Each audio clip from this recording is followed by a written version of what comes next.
L'opération de restauration de la calanque de Cortiou a été lancée au cours de l'hiver. Les récifs du projet Rexcor ont été immergés afin de reconstituer les conditions favorables au retour de la vie sur ce site historiquement dégradé. L'intérêt du projet Rexcor, c'est de permettre de retrouver des habitats marins dans une anse de Cortiou qui n'en a plus, puisqu'elle a été stérilisée par les rejets et les sédiments des eaux usées de la ville de Marseille depuis des décennies. Les 36 récifs artificiels, conçus par Aegis et Architeuthis, ont été positionnés en 4 jours. Une opération délicate, préparée bien en amont.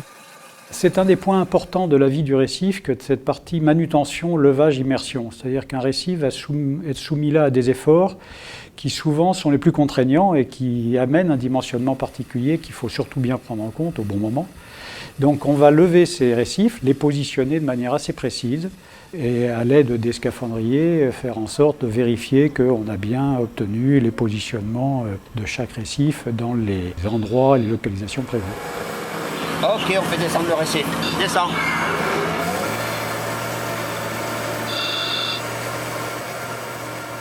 Les récifs sont positionnés très précisément à l'aide d'une grue et d'un système GPS. Sous l'eau, un scaphandrier guide l'équipe dans sa manœuvre. Il fallait de 2 mètres sur tribord. Ok, 2 mètres sur tribord. Même 3 mètres sur tribord. Là, on est sur l'autre. Le récif, stop. Stop.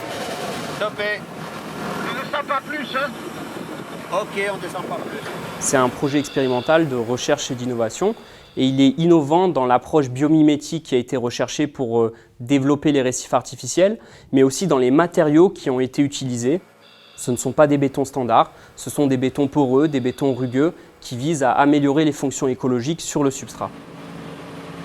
3 types de récifs ont été conçus pour répondre aux besoins de la faune et de la flore sous-marine. Les modules ont été immergés sur 4 sites pilotes, plus ou moins distants du rejet. Le suivi de la colonisation des récifs permettra d'observer les différences entre les modules en fonction de leur orientation et de leur position afin de mieux comprendre quelle est l'influence du rejet aujourd'hui. C'est un domaine expérimental, donc déjà on va apprendre beaucoup de choses.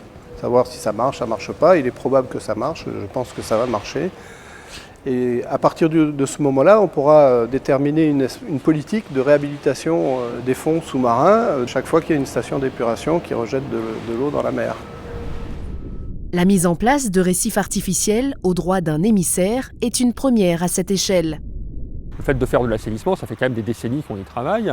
Le fait de pouvoir restaurer, faire de la reconquête d'habitat pour restaurer la qualité écologique d'un milieu marin, c'est encore quelque chose de nouveau.